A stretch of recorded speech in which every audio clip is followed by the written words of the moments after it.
দেশের ক্যাম্পাসগুলো স্থিতিশীল রাখতে ছাত্রদল নিজেরা মব সন্ত্রাস প্রতিহত না করে ধৈর্যের পরিচয় দিয়েছে বলে জানিয়েছেন সংগঠনটির কেন্দ্রীয় সভাপতি রাকিবুল ইসলাম রাকিব।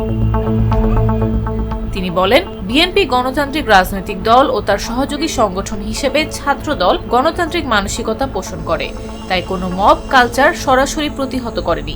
কারণ আমরা যদি প্রতিহত করি, অনেক ক্যাম্পাসে কেউ থাকতে পারবে না।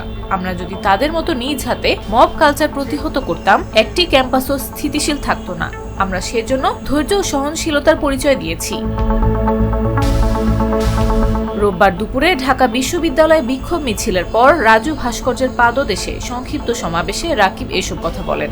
দীপুচন্দ্র দাস ও শিশু আয়েশা আক্তার হত্যাকাণ্ড সহ দেশব্যাপী মব সন্ত্রাসের বিচারের দাবিতে ঢাবি ছাত্রদলের উদ্যোগে এই কর্মসূচি পালন করা হয়। রাকিব অভিযোগ করেন, গত ১.৫ বছরের বেশি সময় ধরে একটি বিশেষ গোষ্ঠী সামাজিক যোগাযোগ মাধ্যমে প্রোপাগান্ডা চালিয়ে দেশে বিশৃঙ্খলা সৃষ্টি এবং ধর্মকে পুঁজি করে রাজনীতি করছে।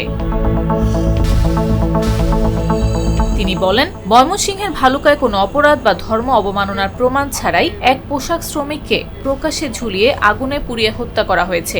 একইভাবে ৭ বছরের শিশু আয়েশা আক্তারকে দরজা বন্ধ করে পেট্রোল ঢেলে আগুনে পুড়িয়ে মারা হয়েছে, যা চরম নিষ্ঠুরতার উদাহরণ।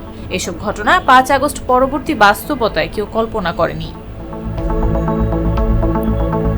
রাকিব জানান, এসব হত্যাকাণ্ডে একটি বিশেষ গোষ্ঠীর কোনো প্রতিবাদ নেই, বরং তারা ছোট ঘটনাকে কেন্দ্র করে মিথ্যা অপবাদ ও প্রোপাগান্ডার মাধ্যমে বিএনপিকে দায়ী করছে।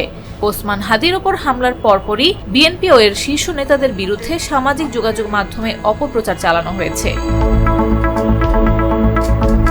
তিনি দীপুচন্দ্র দাস ও আয়েশা আক্তার হত্যার সঙ্গে জড়িতদের দৃষ্টান্তমূলক শাস্তির দাবি জানান।